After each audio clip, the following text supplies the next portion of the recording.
और लंबी गर्दन वाला शेर।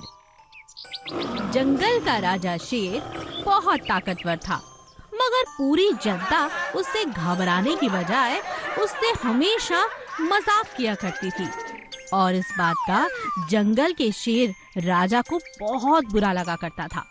वो चाहता था कि पूरा जंगल उससे थर-थर कांपे, हर कोई उससे डरे। एक दिन जंगल का राजा शेर टहलते टहलते काफी दूर तक निकल गया। उसे एक पहाड़ी के ऊपर चढ़ने का मन हुआ। वो पहाड़ी के ऊपर चढ़ा। अभी वो पहाड़ी के ऊपर चढ़ ही रहा था कि अचानक उसका पैर फिसला और वो एक गुफा में जा पहुंचा। गुफा एकदम सुनहरे रंग की थी। हर जगह से हीरे, मोती, जवाहरात दिखाई दे रहे थे। अरे वाह! आज घूमते घूमते ये सुनहरे रंग की गुफा जो देखने को मिल गई, ये तो मजा आ गया। आज तक मैंने इतनी खूबसूरत गुफा नहीं देखी। लगता है ये कोई आम गुफा नहीं, बल्कि बहुत खास गुफा है। अभी राजा शेर अपने आप से बातें कर ही रहा था कि उसके सामने एक बड़ा सा शीशा आ जाता है। जैसे ही राजा शेर अपना चेहरा उसमें देखता है, उसकी गर्दन लंबी हो जाती है। अरे ये क्या? अरे अरे मेरी गर्दन इतनी लंबी कैसे हो गई?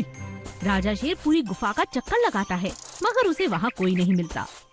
अब इतनी बड़ी लंबी गर्दन लेकर वापस घर कैसे जाऊं? फिर उसके मन में एक उपाय आता है। ये अच्छा तरीका है। अब तो मुझसे हर कोई डरेगा। मैं कोई साधारण सा शेर नहीं, लंबी गर्दन वाला हूँ। अब तो वापस जाकर सबको डराऊंगा। राजा शेर वापस अपने घर जाता है और लोग उसे देख देख कर डरने लगते हैं। अब पूरा जंगल उसका मजाक नहीं, बल्कि उसके डर से थर-थर कांप रहा था। राजा शेर बहुत खुश था, मगर शाम होते होते धीरे धीरे उसकी गर्दन छोटी होनी शुरू हो जाती थी। इस बात का पता जंगल के जानवरों को ना पता लगे, इसीलिए वो चुपचाप शाम होने से पहले पहले अपनी गुफा में वापस लौट जाता था। एक दिन राजा शेर का फिर से दिल हुआ कि वो सुनहरी गुफा में वापस जाए।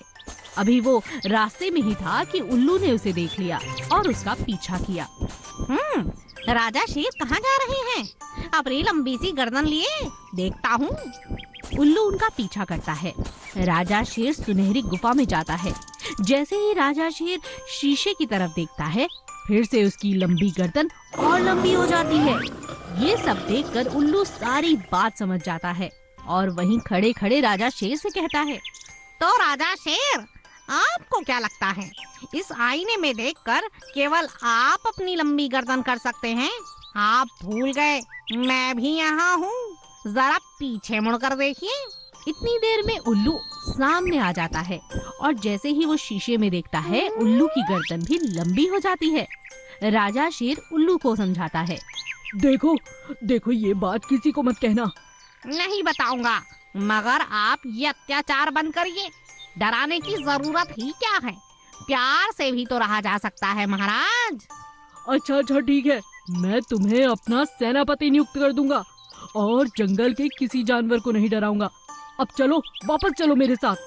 जैसे ही राजा शेर शीशे की तरफ से अपना मुंह हटाता है, उसकी गर्दन फिर से वापस सही हो जाती है और दोनों उल्लू और शेर जाकर जंगल में पहले की तरह रहने लगते हैं।